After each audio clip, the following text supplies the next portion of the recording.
Okay, y'all, I cannot believe this. I recorded the episode that you're about to listen to, and then one of you DM'd me, actually, my client who I've known forever, sent me a DM about Love is Blind and let me know that Trevor had a whole girlfriend the entire time.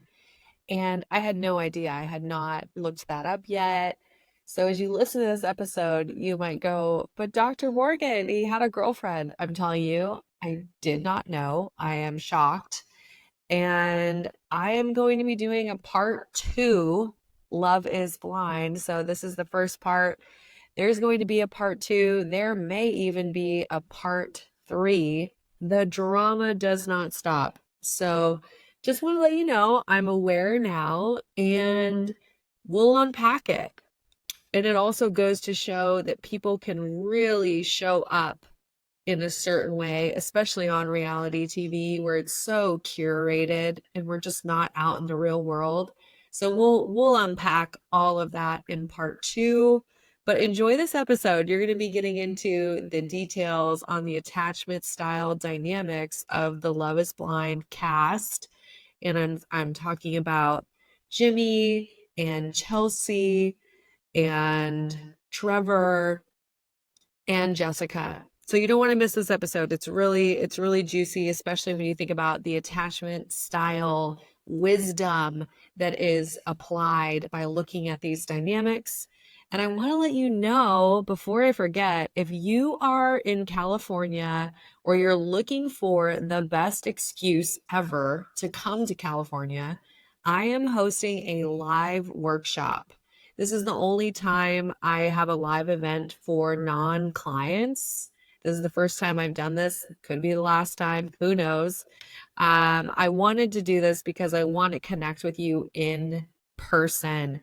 So this is a 2-hour experiential event where we're going to be helping you become securely attached, and you get to meet me and be in person. It's happening in March and you don't want to miss it, especially if you're in California. You have no excuse. Just come. It's going to be very, very helpful if you're looking to become securely attached. And I'm going to put the link to it in the show notes. So make sure you sign up. I would love to see as many of you as possible in person and give you a big hug. I think that would just be incredible. So I hope you can make it. Look for the information in the show notes and enjoy this episode.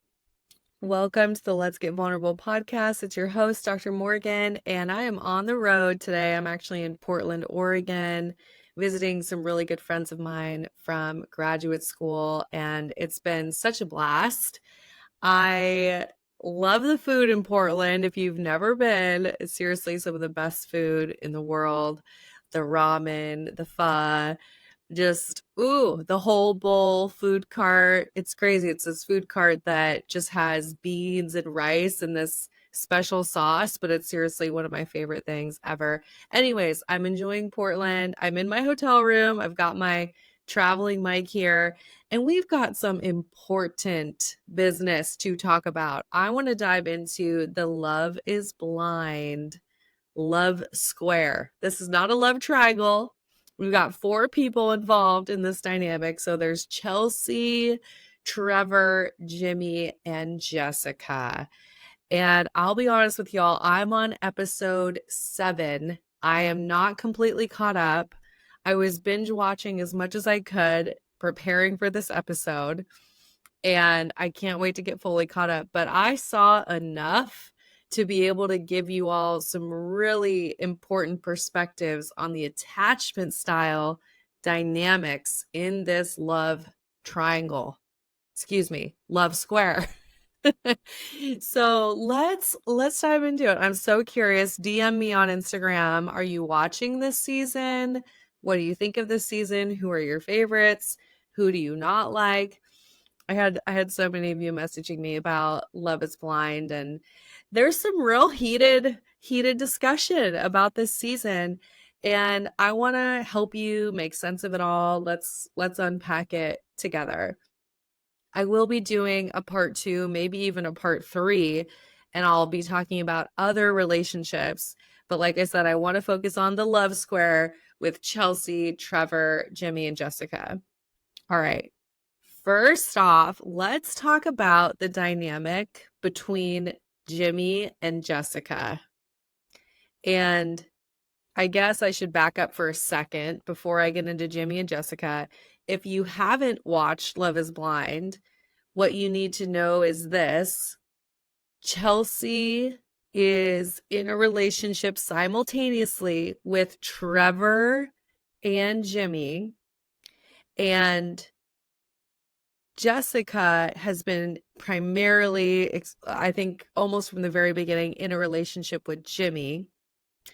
So the way this square works, right? You've got Chelsea with the two options, Trevor with only wanting to be with Chelsea, and then you've got Jessica only wanting to be with Jimmy.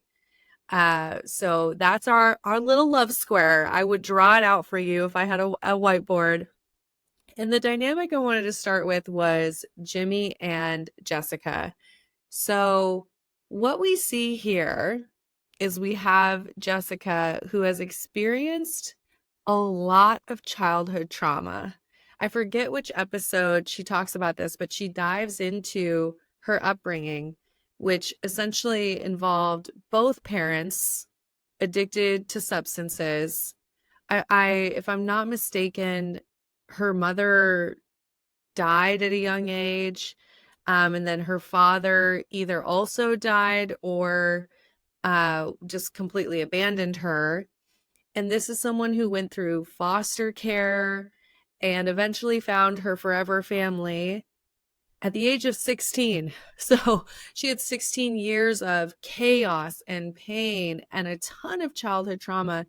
And honestly, even before I knew that, I could tell in her interactions and in the way she's showing up with Jimmy that there was some disorganized attachment style patterns.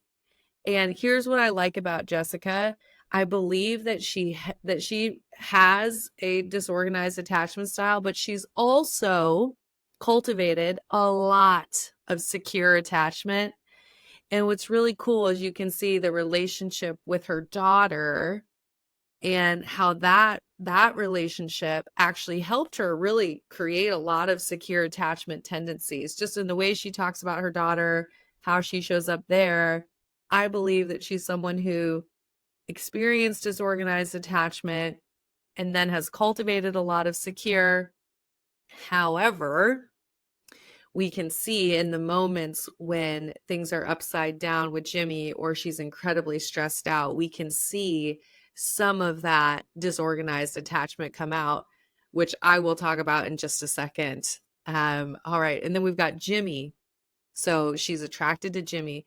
Now, a lot of you might be curious, what is going on with Jimmy? Jimmy, from my perspective, Jimmy is about 50 to 60% secure, and the other percentage is avoidant attachment. So he has some of that inability to express his emotions. Even as he's proposing, he says, I'm not good at this stuff. I'm not good at this stuff. I'm like, come on, Jimmy, you're proposing. Stop saying that. He struggles with communication. He has a tendency to pull away. And he also does have secure attachment, which I'll get into a bit later when we see that and how I know that he's developed some secure attachment. So in the relationship with Jessica, I believe that she's really drawn to him partially because some of that emotional unavailability mirrors what she experienced in childhood. So there's a little bit of it's familiar, but then she can also feel the secure attachment. And I think she can see, oh, there was potential to build secure attachment with this partner. Also, I should say this, if you haven't watched Love is Blind and you don't want the spoilers, go watch it and then come back to this episode because I'm going to do spoilers all throughout this. And also, if you don't care about Love is Blind, then you'll still get value out of this episode and you don't have to watch the show. But by all means, nobody come at me, the DMs, and say, oh my gosh, Dr. Morgan, you spoiled it for me. I warned you. I am definitely giving you everything that happens in the first 7 episodes. All right. So we've got Jimmy and Jessica. They both fit each other's templates about love. However, here's what I think. I think that Jimmy is much more accustomed to anxiously attached partners, and he ends up really struggling with some of Jessica's more direct, maybe even some avoidant tendencies, right? Jimmy struggles with that, and Jessica does not fit his typical template of how a relationship should be. Okay, so that's Jimmy and Jessica. Let's talk about Chelsea and Trevor. I have to say, I adore Trevor. I think he's probably one of the absolute best contestants I've ever seen on Love is Blind. He is so loving. He definitely has secure attachment. And then he also has anxious attachment. Just a little bit, not a lot, just a little. But Trevor shows up consistently right away from the beginning. He picks Chelsea. He says, Chelsea, you're the one for me. So he picks Chelsea right away. And this consistency, the predictability, the asking for reassurance, the ability to be vulnerable, we just see Trevor over and over show up with secure attachment, stability, desire to be close. He is stable. Okay. And then we have Chelsea, who in the beginning is very much with Trevor and then finds herself being attracted to Jimmy. So Chelsea certainly is anxiously attached. Does she have some secure tendencies? I believe so. If I had to guess a percentage, I would say she's probably 70% anxiously attached and 30% secure. And what we see from her is she needs that reassurance, particularly once she's out of the pods, which I'll get into. But Chelsea finds herself in this love square, and she is feeling drawn to Jimmy. And Jimmy was in this very serious relationship, right, with Jessica. And Chelsea knows that Jimmy has not been 100% on her. And she knows that Trevor has, and that Trevor's predictable and available, right? And they laugh. Yet Chelsea is really drawn to Jimmy. And in this heartbreaking scene where I almost get a little emotional thinking about this, right? It's like, I gotta back up for a second. But what ends up happening, so here's a spoiler alert, is that Jimmy proposes to Chelsea first, and Chelsea accepts it. And she's so overwhelmed. She's even caught off guard that this person is choosing her, which is such an anxiously attached person thing to do. She literally falls on the floor and says, I think I'm going to throw up, right? And she's so caught off guard. She says yes. She's not even, honestly, I didn't even get the sense that she stopped and paused and checked in with herself. It was once again an anxiously attached move of she's just 100% in. She's not really thinking. And she might have been thinking more about, I don't want to hurt Jimmy, right? And she accepts and she says, yes, 1000% I will marry you. And then in a heartbreaking scene with Trevor, this is what I was going to talk about. Trevor says, Chelsea, you're choosing, this is right after she accepted the proposal from Jimmy. Trevor says, you're choosing someone who was unsure about you.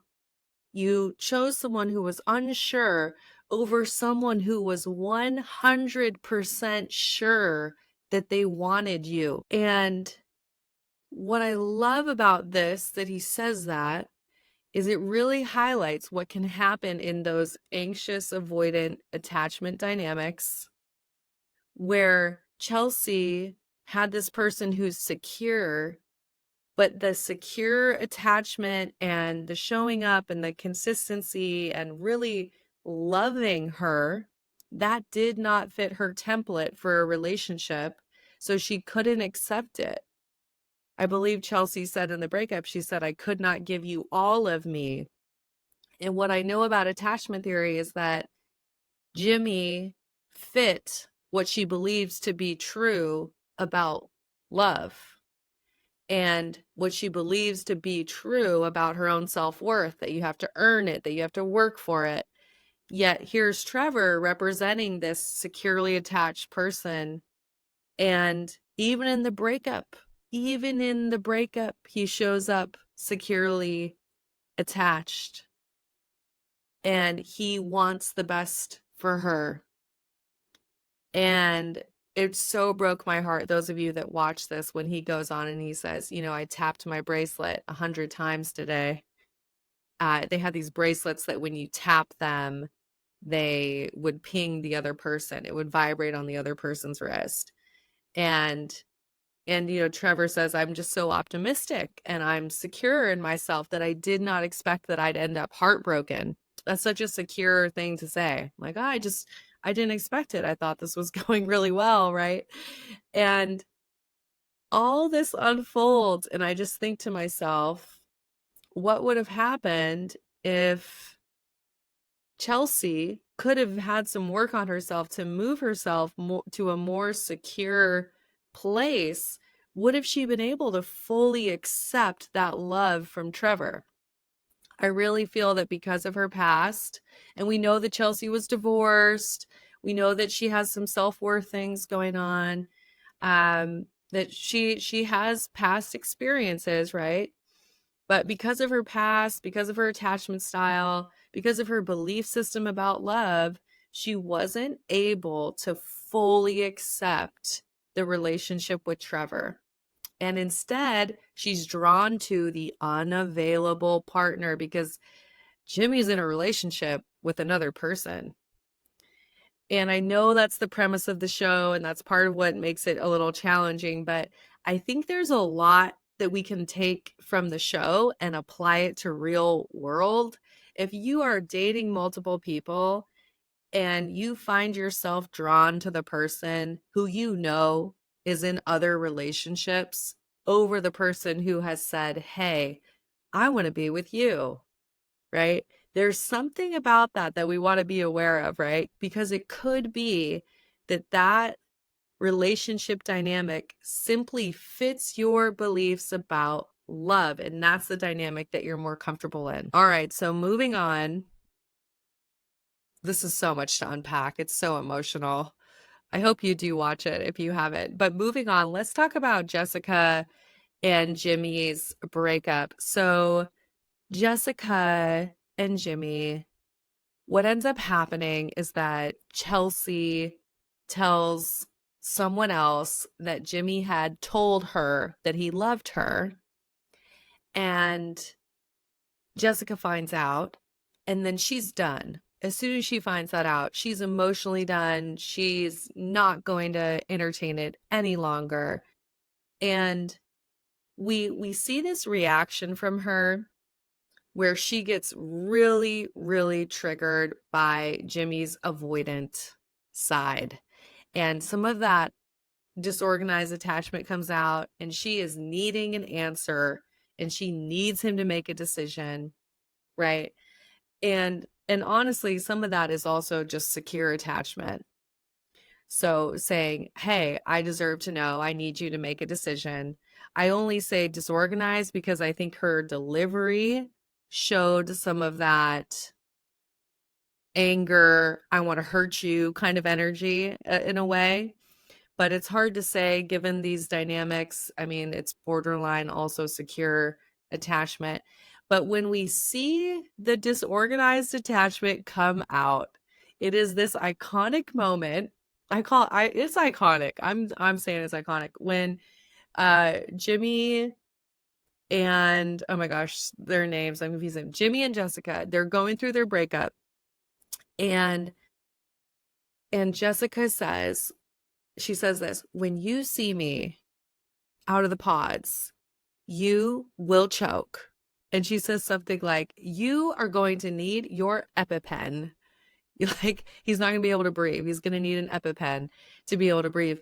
And I think about, wow, that is such a disorganized strategy of, hey, I can love you, I put you on a pedestal, but then as soon as you hurt me, or if I think you're done with me, I want to hurt you, I want to say something hurtful to you, and I'm gonna value myself and devalue you, right? Like kind of that switch.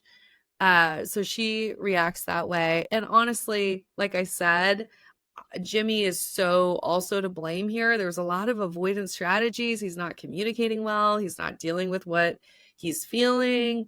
I understand why Jessica spoke that way and why she was in that place. Because, like I said, I think she had built a lot of secure attachment, but the stress and this scenario took her maybe to more of that unhealthy relationship strategy place.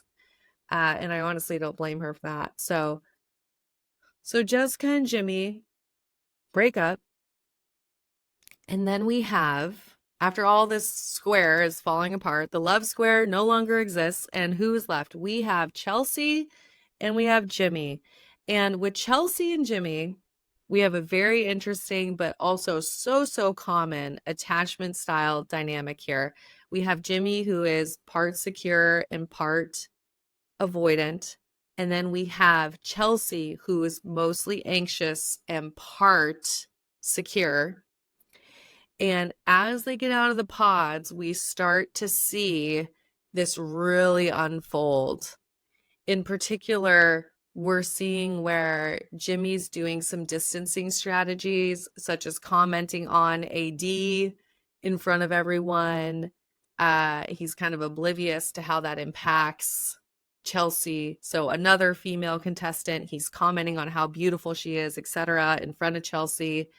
And we see that Chelsea really has some of the anxious attachment where she's constantly asking for reassurance. Here's where I like Jimmy for a second. For a second.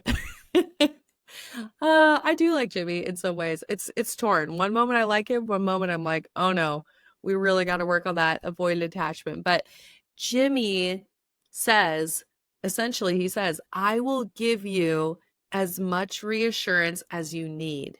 And we see him. He's giving Chelsea reassurance again and again and again, right? And I think it's kind of fascinating when there's a scene, I think where they had the argument about the situation where Jimmy was essentially flirting with another girl in front of Chelsea, right? They have that argument and Jimmy says, hey, I'm hard-headed and you need to work with me. He essentially says, call me out.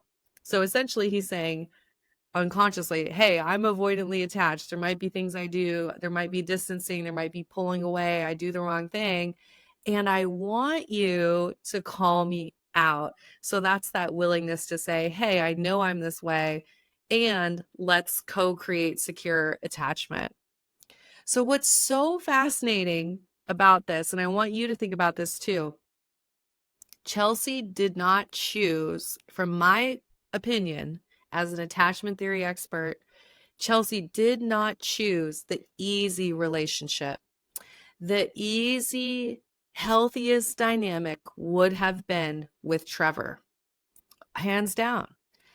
She chose the relationship that fit her beliefs about love, that matched up with, if I have anxious attachment, that I have to, earn love, that my partner might pull away, that maybe there's ways I'm not good enough, that I desire more closeness than my partner does. So that imbalance in a bit of desire for intimacy. And I think it's really fascinating because all of us watching are like, hey, Trevor's the perfect option for you. That's exactly what you need. Trevor will give you reassurance. He'll be stable. He'll show up. He would help Chelsea become more secure. Absolutely. However, she chose Jimmy. And it just speaks to how powerful our attachment style is, our beliefs about love are, that they are going to override even the logical, obvious choice to all of us. And we can really learn from this. Do I think that Chelsea and Jimmy are doomed? Well, I need to watch the rest of the series to gather more data, so I'll mention that in the part 2. From what I can tell so far, I think that if they both decide that they want to create secure attachment as a couple, and they also both individually decide to work on some of their stuff. Both of them, I can tell, have stuff from their past they need to let go of. Chelsea, if you're listening to this, I got you, girl. There's things that they both need to let go of, right? So if they both decide to do the work as individuals and the work as a couple, I actually think they could create a really good relationship. That being said, I need to see the rest of the episodes, and I'll have a more concrete example or a concrete takeaway on that. Y'all, I hope you liked this episode. It's a quick one, but it's a juicy one. And of course, if you're working on becoming securely attached so that you can pick the secure relationship and you can pick the person who is healthy for you, where you can build a secure relationship. So to pick the Trevor instead of the Jimmy, right? If you need help with that, I've got you. Make sure you apply to the Empowered Secure Love program. We're helping so many women become securely attached. I am blown away by just the amount of transformations and people getting married and attracting their dream partner and building their dream life. It is amazing what's happening inside of the Empowered Secure Love program. So don't wait. You can apply using the link in the show notes and take that step today. You're so worthy of healing, of investing in yourself, of becoming securely attached. It's literally the best thing that you can do for your relationships and for your life. I'm sending you so much love. I hope all y'all are also watching Love is Blind, or if you're not, now you know about it. You might want to go watch it. Send me a DM. Let me know, what are your thoughts? What are your thoughts on the Love Square or on the season so far? I would love to hear you. You can DM me on Instagram at Dr. Morgan Coaching, Dr. Morgan Coaching. All right, y'all. Sending you so much love. And as always, I'm wishing you high self-worth and great relationships. I'll talk to you soon.